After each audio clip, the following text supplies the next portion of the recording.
Hey everyone, and welcome back to Swift Guitar Lessons for another weekend mini lesson. Today I'm going to be breaking down for you a very important concept in music theory, the definition of relative majors and relative minors. So, to understand what relative majors and relative minors are, you need to understand one concept. For every major chord, there's a minor chord that has basically the same notes in it. For every major scale, there's a minor scale that has the same notes in it.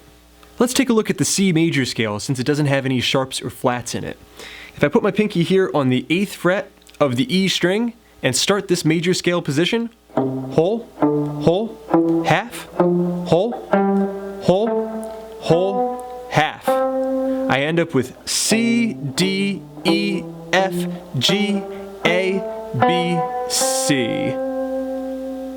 If I want to know what the relative minor of that major scale is, all I need to do is go to the 6th note of the scale. 1, 2, 3, 4, 5, 6. C, D, E, F, G, A. So then, the A, natural minor scale, is going to have the same notes in it as the C major scale. It's just going to start on A. A, B, C. And then everything else is the same from there. D, E, F, G, A. And you see now that the root is being treated as an A note, it sounds very minorish. C major. Resolved on the C. A natural minor. Starts and stops on the A. Sounds very A minorish. So there you have it. Relative majors and relative minors, when applied to scales, just two scales, one major, one minor, that have the same exact tones in it. Now, when you look at chords, you're going to find that it's the exact same relationship. A C major chord is going to have a relative minor of A minor. And in fact, if you just play A minor 7, you can see the connection. An A minor 7 and a C major chord have the same exact notes in it.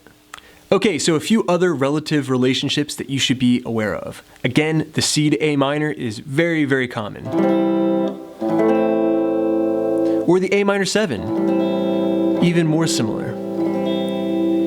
The A major to F sharp minor. These are relatives. Okay?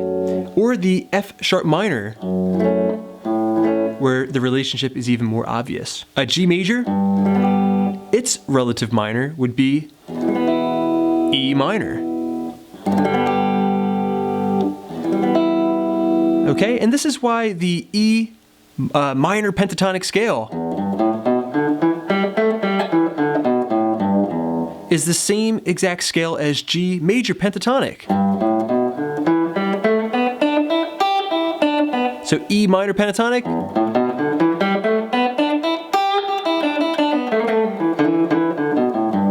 G major pentatonic.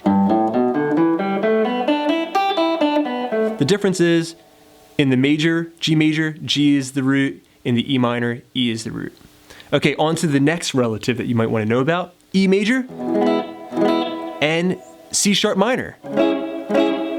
Okay, and this is more obvious when you look at the C shape, the C position of E major chord. So this is a C looking shape, right? But the position of the pinky, the root of the chord, is on E. So this is an E major chord. And right here is the C sharp minor, the relative minor.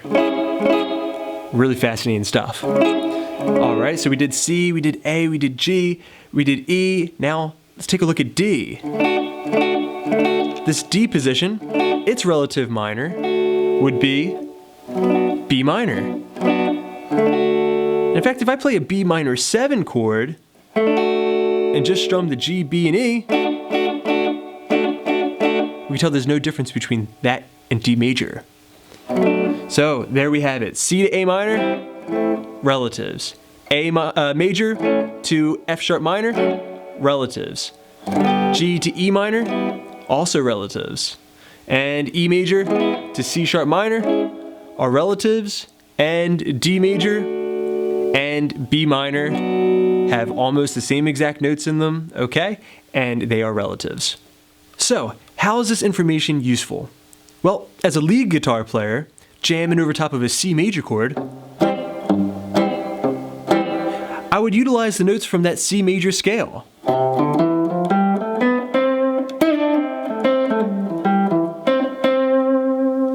But then, let's say that the rhythm player decided to switch to A minor. My understanding of relative majors and relative minors would tell me that I don't need to change my scale position, but rather, I need to treat A as my new root.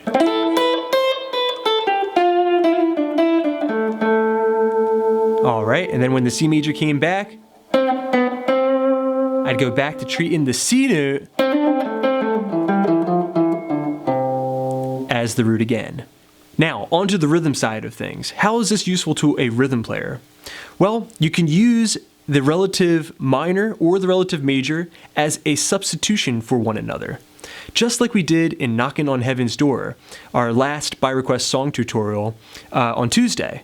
In that progression, Bob Dylan wrote out G major, D major, A minor 7.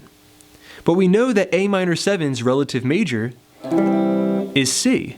So that's why Bob, on every other stanza, alternates between the major and its relative minor. He starts off going G, D, A minor 7. Then, the second time around, he goes G, D, C major. So basically, these two chords can work as substitutes for one another. Alright everyone, that's basically it. I hope now you have a better understanding of relative major and minor chords and scales, and that you'll be able to put it into your own work. I have many more lessons coming up, so keep checking back. Please subscribe, please share. This is Rob at Swift Guitar Lessons in Philadelphia, saying happy picking.